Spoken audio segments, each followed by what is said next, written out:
In honor of our ancestors, I want to start by pouring libations to all those who came before us. And I'm pouring for our foremothers and our forefathers whose blood we carry with us in our veins, whose struggle we continue to pay homage to, and whose spirit we honor and reverence. Ashe. Well, hello everyone. My name is Ayana Muwada. I use she, her pronouns, and I love to talk about what I'm talking to you about today, which is Kwanzaa, a celebration of family, community, and culture. Now, one quick thing to mention is that a lot of folks think that Kwanzaa is just an American holiday. But I want you to know that people are celebrating Kwanzaa all over the world.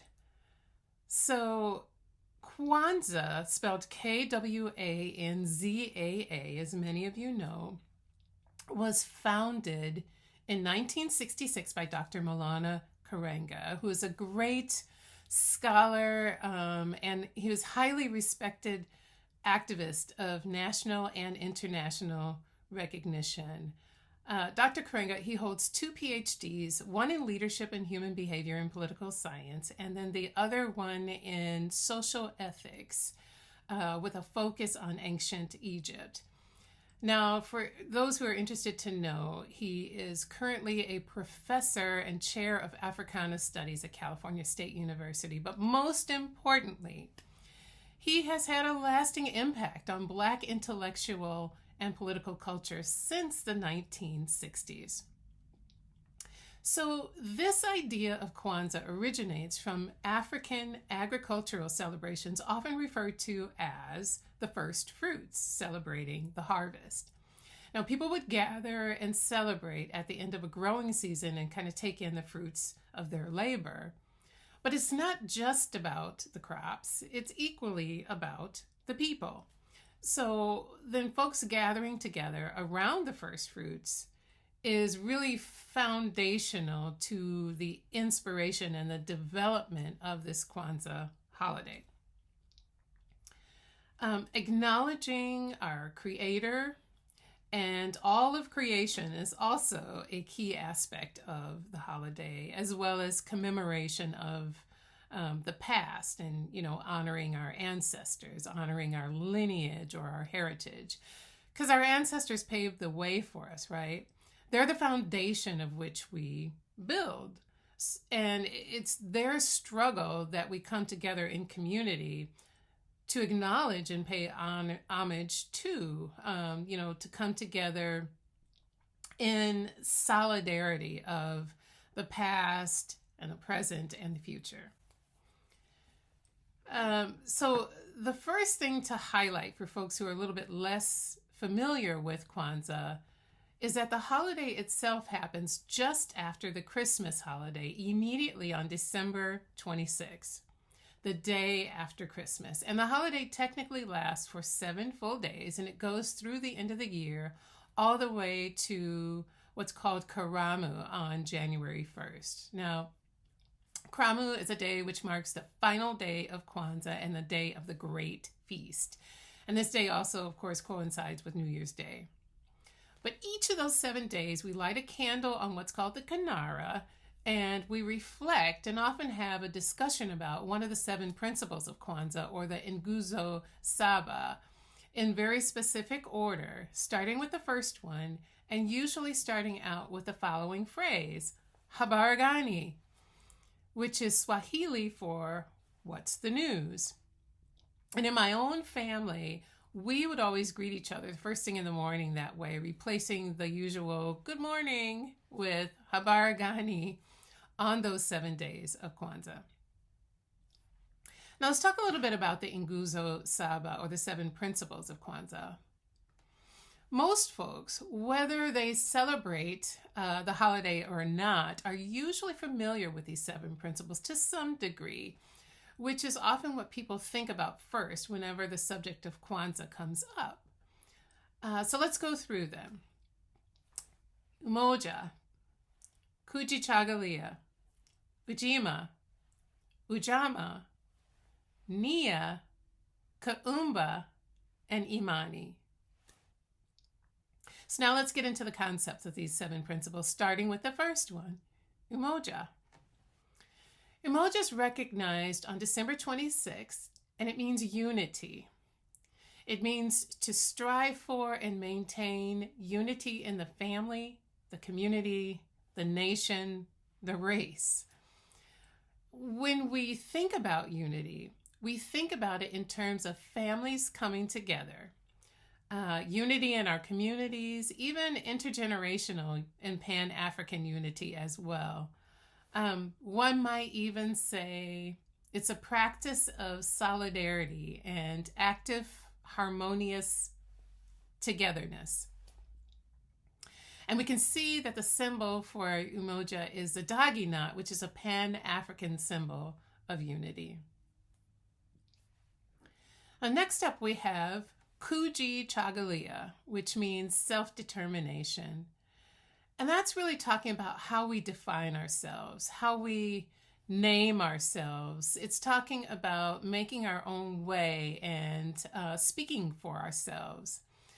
The symbol we use for that is a Akan throne, a symbol of national identity. And it's really talking about commitment and practice.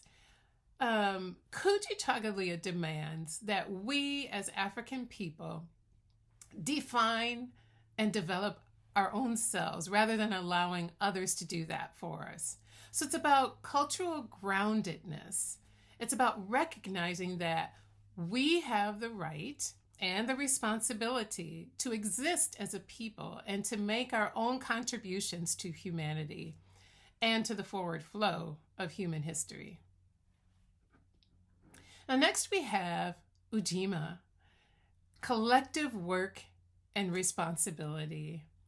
The Adinkra symbol used represents shared effort and obligation, and Ujima really means to build and maintain our community together. In a nutshell, it's talking about active, intentional cooperation. Basically, it means that your problems are my problems and that we work together to solve them. Next, we have Ujamaa, cooperative economics. It's talking about building and maintaining our own businesses and the importance of being able to profit from them together as a people. Now, the symbol for Ujamaa used is the 2 interlocking half circles, which represents togetherness and family.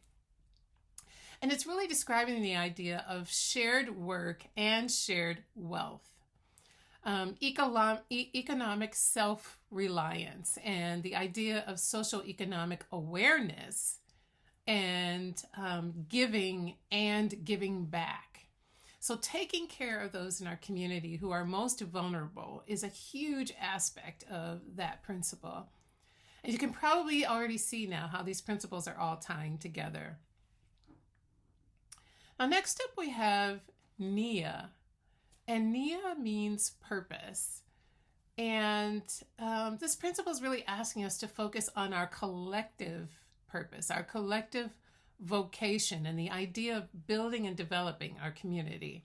So it's asking us to consider how personal and social purpose are not only connected, but even deeply so, in a way that they are complementary to each other. As we think about sometimes how the highest form of personal purpose is sometimes our social purpose. So we see how our purpose as a collective or a community informs how we move through community, decisions that we make, policies we might support, practices we might engage in, all that. So it's really important to understand our purpose and our role in society. Now, next up we have Kuumba, which means creativity and is deeply rooted in the social and sacred teachings of many African societies. I love Kuumba. It basically means, let us always leave our community more beautiful than how we inherited it. The symbol used represents the 7 vibrations of divine creation, and Kuumba represents things like creative restoration, creative thinking, creative problem solving, and understanding that we are natural creators. I like to think about how so many of us are natural artists, poets, writers, dancers, musicians, all kinds of artists, and how so much of what we create is representative of our unique experience. So, last but certainly not least on the list here, on the final day of Kwanzaa, the day of Karamu, the great feast, we recognize the principle of Imani. Imani means faith. It's really talking about having faith in our people, faith in our leaders, faith in the wisdom that we have inside us to make important decisions, to use discernment, faith in our ability to be a part of the solution. The symbol used for Imani is the ancient Egyptian Ankh, combined with a pillar of stability and endurance, and it represents steadfastness and the commitment to all that is good and right and true. So now, what I'd like you to do is think about which of these principles resonates the most with you. Is there one or two that stands out for you? And if you are doing work in the community or on your job, how might any of these principles or themes show up in the work that you do? And then lastly, if you celebrate Kwanzaa yourself, maybe leave a comment about what your celebrations are like and what stands out for you in your own tradition. Leave those in the comments if you like. Thank you so much for allowing me to share these few minutes with you. I hope that you all have a happy, healthy, and safe holiday season.